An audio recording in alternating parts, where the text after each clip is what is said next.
Welcome to my YouTube channel ఎగ్నా educational zone. AP ప్రభుత్వ సంచలన నిర్ణయం, ప్రక్షాళన షురు. కొంతమంది ఉద్యోగులను వారి మాతృశాఖకు అప్పగింత. ఆ వివరాలేంటో ఒకసారి ఈ వీడియోలో చూసేద్దాం. చూసే ముందుగా ఫ్రెండ్స్, మన ఛానల్లో ఏపీ ఉద్యోగులు, ఉపాధ్యాయులు, పెన్షన్లకు సంబంధించిన జీతాలు, పిఆర్సీ, ఐఆర్ వంటి సమాచారం వెంటనే అప్డేట్ చేయబడుతుంది. అటువంటి సమాచారం మీకు కావాల్సినట్లయితే వెంటనే మన ఛానల్ని సబ్స్క్రైబ్ చేసుకొని ఫాలో అవ్వండి. అదేవిధంగా వీడియో మీకు నచ్చినట్లయితే ఒక లైక్ చేయండి. ఇక విషయానికి వచ్చినట్లయితే సచివాలయ వ్యవస్థ ప్రక్షాళనకు సిద్ధమవుతున్న టీడీపీ కూటమి ప్రభుత్వం క్లస్టర్ విధానంలోకి తెచ్చేందుకు ప్రయత్నాలు. 5,000 మందికి ఒకటి ఏర్పాటు. కొన్ని శాఖల ఉద్యోగులను వారి మాతృశాఖకు అప్పగించే అవకాశం.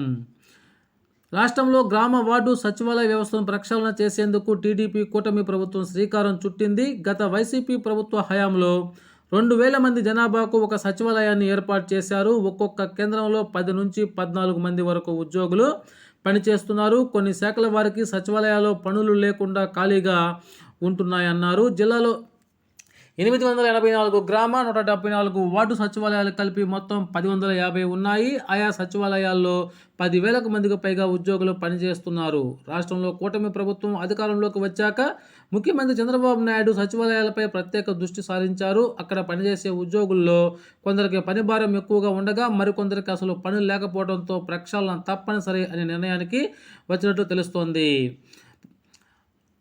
అప్పట్లో క్లస్టర్ విధానంపై సమగ్రమైన ప్రణాళికలు రూపొందించినా అది కార్యరూపం దాల్చకముందే వచ్చిన వైసీపీ సర్కార్ గ్రామ వార్డు సచివాలయాలను తీసుకొచ్చింది. ఎక్కువ మందికి ఉద్యోగాలు కల్పించామన్న ప్రచారం తప్ప ప్రజా సంక్షేమాన్ని పట్టించుకోలేదు. ఈ వ్యవస్థను ఎలా ప్రక్షాళన చేయాలన్న దానిపై కూటమి ప్రభుత్వం ముమ్మరంగా కసరత్తు చేస్తోంది. గ్రామ వార్డు సచివాలయాలకు అవసరమైన 5-6 ఉద్యోగులు మాత్రమే అక్కడ ఉంచి మిగిలిన వారిని ఆయా మాతృశాఖలకు పంపడం ద్వారా వాటిని బలోపేతం చేసినట్లవుతోందని కూటమి ప్రభుత్వం భావిస్తున్నట్లు తెలిసింది. మినీ మండలాలు, మినీ మున్సిపాలిటీలుగా సేవలు అందించేలా సచివాలయాలు తీర్చిదిద్దాలని చూస్తోంది. తద్వారా మానవ వనరులను వృధా కాకుండా ప్రజలకు విస్తృతమైన సేవలు అందించే అవకాశం కలుగుతోందని ప్రభుత్వం భావిస్తోంది. ఈ ప్రక్రియ త్వరలోనే ఓ కొలిక్కి రానున్నట్లు తెలుస్తోంది. సగం మంది ఉద్యోగులు మాతృశాఖలకు అనే టైటిల్తో న్యూస్ను చూస్తున్నాం. గ్రామాల్లో ఏఎన్ఎం, వీఆర్ఓ, డిజిటల్ అసిస్టెంట్లు, సంక్షేమ కార్యదర్శి, మహిళా సంరక్షణ కార్యదర్శులను అక్కడే ఉంచి మిగిలిన వారిని వారి మాతృ సంస్థలకు అప్పగించేందుకు ప్రతిపాదనలు రూపొందించినట్లు సమాచారం.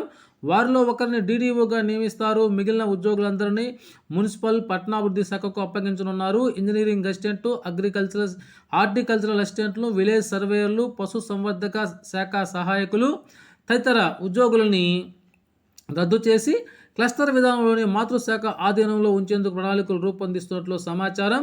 2019లోనే చంద్రబాబు క్లస్టర్ వ్యవస్థను తీసుకురావాలని ప్రయత్నాలు చేశారు. ఆ సమయంలో సాధ్యపడలేదు. ప్రస్తుతం రాష్ట్రంలో కూటమి ప్రభుత్వం అధికారంలోకి రావడంతో ప్రతి 5,000 మంది జనాభాకు ఒక క్లస్టర్ను ఏర్పాటు చేసి గ్రామీణ ప్రజలకు అన్ని రకాల సేవలను అందించాలని ప్రభుత్వం భావిస్తోంది.